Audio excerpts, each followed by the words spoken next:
नोंथांमोना नुनो मोनखाबाय थादों ससियेल मिडियानि गेजेरजों भानु बांसियारि जाय बिथाङा बर'नि मेथाइ रोजाबनानै मुंदांखा जाबोदों बा गोबां अबदान होबोदों। बिथाङा केन्सार बेरामजों नाख्रेबजानानै दा मुम्बाइनि टाटा मेम'रियेल हस्पिटालाव दङ। दा बिथांनि न'खराव दिनै बिपिएफनि मोनसे हानजाया खौरां लानो फैदों। बे बिथांमोनजों लोगोसे थिखादार गौतमनि आफादगिरि बिक्रम दैमारि बिथाङाबो अनसुंथाइ होनाय बुब्लियाव बाहागो लाफादों। बिथांनिफ्रायबो जोङो माखासे खोथा मिथिना लागोन।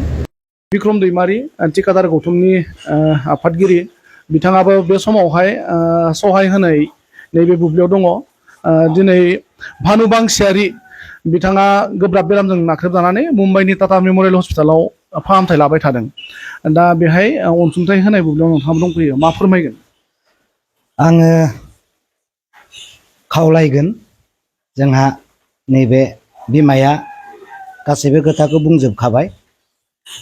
भानु आब' बांसियारि मेथाइ खननानै रायजोनि गोसोखौ गोजोन होदोंमोन।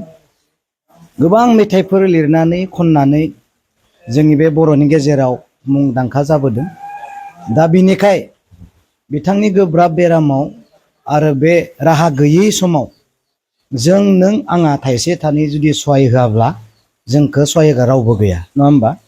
बिनिखायनो जोंहा बे बिमाया गावनि फिसाजोनि अनसुंथाइनि थाखाय ससियेल मिडियायाव फेसबुकनि गेजेरजों निउस पर्टेलनि गेजेरजों खावलायदों। अन्नानै आंबो व्यक्तिगत हिसाबै खावलायदों, जि हायो थाइसेब्लाबो थाइनैब्लाबो 20 थाखाब्लाबो 100बाबो 500ब्लाबो, नङा होमबा? बयबो अनलायनायनि गेजेरजों बिथां भानु बांसियारि आब'नि देहाया जेन मोजाङै जाना फैफिनो, बिनि गोदनायाव जानाय केन्सार बेरामा जेन फाहामजायो, नांगौ बायदि ट्रिटमेन्टखौ जेन मोनो, आरो बिथांनिफ्राय जों गोदै देंखोखौ जों आरोबाव बे जोंनि गेजेराव जों खननायखौ जोङो मोननो हाबावो। सोरजिगिरि आफा इसोरा सहाय खालामदों। बिनि उन्दै गथ' बिसा थांबाय, ओंखारलांबाय। बिथाङाबो गावनि बिमाखौ जेन लोगो मोनफिनथों खावलायदों आरो खोनादों। बयबो हेफाजाब होनायनि लामायाव दङ आरो थाबाय थानाय सोलिबाय थानाय गभर्नमेन्टआबो निश्चय सोरबा नङा सोरबा, नङा होमबा, सहाय खालामदों आरो हानायमानि सहाय खालामलांबाय थानो खावलायदों।